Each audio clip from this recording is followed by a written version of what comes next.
ప్రధానమంత్రి గారు పూర్వం సన్యాసాశ్రమంలో ఉన్నప్పుడు ఆయనకి అనికేత్ అనే పేరు పెట్టారు.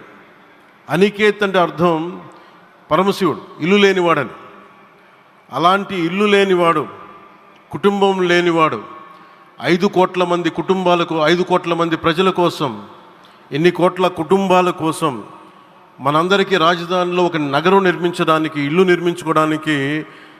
ఇల్లు లేకుండా 140 కోట్ల మంది ప్రజల బాధ్యత తీసుకొని